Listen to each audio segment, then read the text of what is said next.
Apostol Larimon.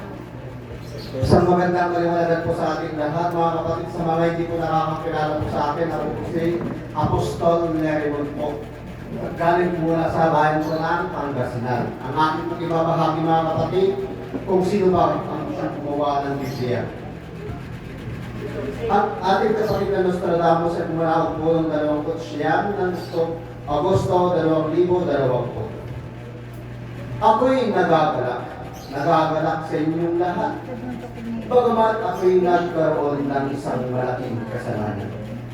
Ako'y patawarin sa aking kasalanan. Ako ang inyong kapatid na Nostradamus. Ako'y patawarin sa aking kasalanan, aking kapatid. Noong ako'y bata pa, at ako'y 12 taong gulang, ay napakalawak ng aking imahinasyon. At ako'y naglathala sa isang malaking papel na aking isinulat ang mga ngalan. Ngalan na nooy aking pinagsunod-sunod at ginawan kong ng salaysay, basihan na noon sa kaganapan, sa kasalukuyan. Ngunit ang hindi ko alam ay yaon pala'y isang malaking kasalanan. At hanggang sa ngayon ay pinaghahawakan. Ako'y patawarin sapagkat ito'y pinagbabasehan sa ngayon na siyang tunay. At hindi lamang sa kanilang mga paslit na kanilang tinuturan at tinuturan. Patawarin, ako'y patawarin, aking kapatid. Isang gabi, habang ako'y nagsusulat, kasama ng aking kaibigan, isang liwanag ang bumaba sa amin na siyang bumalot sa paligid. At sa amin noon, kami pa nga ay nagtatawanan sapagkat sa aking pagsusulat na nooy ang akala namin ay gumagana. Dahil nababalutan ng isang malaking liwanag. Ang liwanag na iyon ay sadyang napakaliwanag na ang akala namin na magkakaibigan ay umagana. At kami noon ay napaluhod. At ako'y napahinto sa aking pagsusulat. Ang aking kapatid na kaibigan ay si Herrera. Kapatid at kaming magkaibigan ay isa ang kaarawan. Ito'y buwan ng Pebrero 18, ngunit ang aking kaibigan ay maring katandaan sa akin. Ang anghel na tumanaog sa amin noon ay si Arkanghel Miguel. Ito'y buwan ng Mayo 11 at ito'y ganap ng 7 ng gabi. Kami napaluhod sapagkat nagsalita ang anghel sa kalangitan at napahinto ako sa aking pagsusulat. Sapagkat tinawag ang aming ngalan na ang sabi, Nostradamus, kung sa ating Ama sa langit na lamang ang iyong pananaligan at isasaad at ang liwanag sa iyo'y babalot. At kami napaluhod at humingi ako ng kapatawaran. Isang anghel ang nagsalita noon sa aking kapatid na nooy ang aking libro ay matatapos na. Ngunit napakarami na yaon.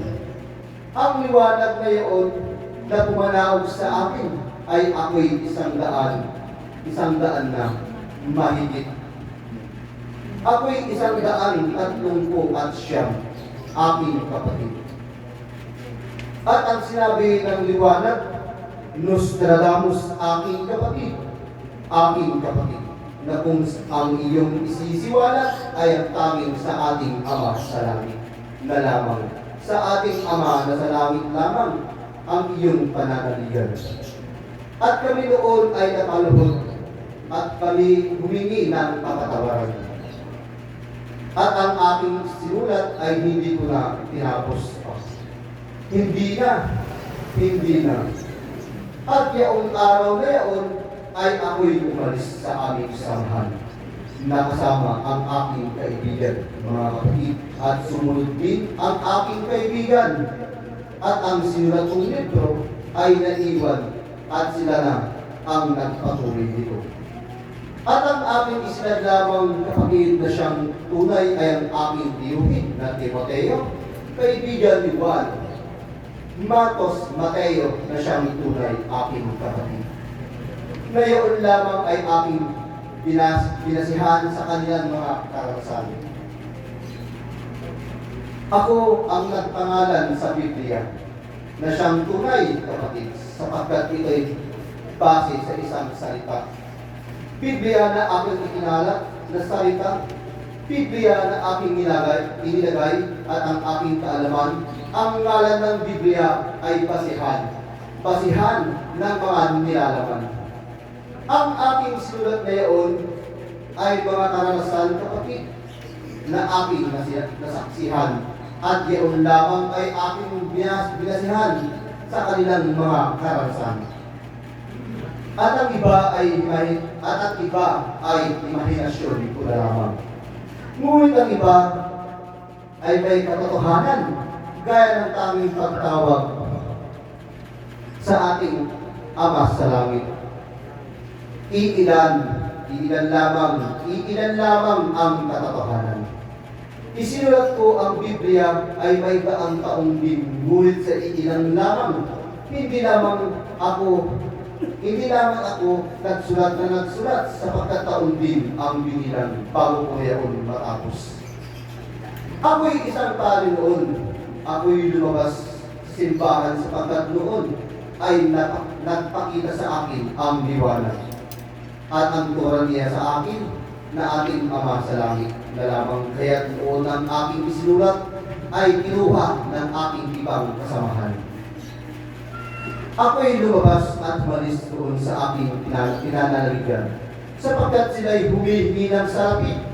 Ngunit hindi yaon ng aking nais kapatid sapagkat isang anghel noon ang sa akin ay bumaba. At noon, araw din na yaon ay ako'y umalis. At ang aking libro ay naiwan, ngunit alam ko kapatid na sila rin ang magpapatuloy at sila rin ay nagpatuloy. At sila na ang nagpatuloy dito. Ang aking itinuran ay pawang karanasan lamang sapagkat noon na sa kanilang kapanahunan ay iba't ibang kaganapan ang siyang naiisip ng aking isinaad. Na nais na ituwid at matataling haga ang aking isinaad.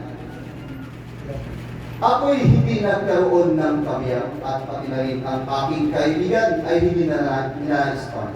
Nang kami ay umalis sa samahan, kami naglakbay, napakarami ang aming napuntahan. At doon kaming dalawa ay nangaral, ngunit ang pagdaan din ng panahon, kami ay nagkahiwalay. Sapagkat siya'y nagturo din sa ibang lugar. Ang aking itinuro ay base sa karanasan at tamang mabuting gawin na siyang mabuti. Wala kaming binabasa doon. Ang aking itinuturo sa mga tao ay tanging ang tatawagin lamang ay ang ating Ama na sa langit, na lamang na siyang patotoo. Aking kapatid. Ang masasabi ko patungkol sa Biblia, naway ako'y patawarin aking mga kapatid sa aking nagawang. Hindi ko ninais na kayo mapunta sa may itim. Bagkus ang liwanag na aking nang isinisiwalat na tanging ang Ama sa langit lamang ang inyong pananaligan. Ang tanging Amang Jesus sa langit na lamang, mga kapatid, sapagkat yung Biblia na tinuturan ay gawa na lamang ng tao. Napakarami sa aking isinulat na yung Biblia na libro ng Biblia na aking minalan. Ngunit ang nakapanood na katotohanan ay yung ni aking lamang isinulat. Ang libro na yaon ay hindi maintindihan sapagkat sa aking kapanahunan nakalathala, Biblia na aking hinalan, na ito'y kaalaman. Ang Biblia ay ibig sabihin ay kaalaman.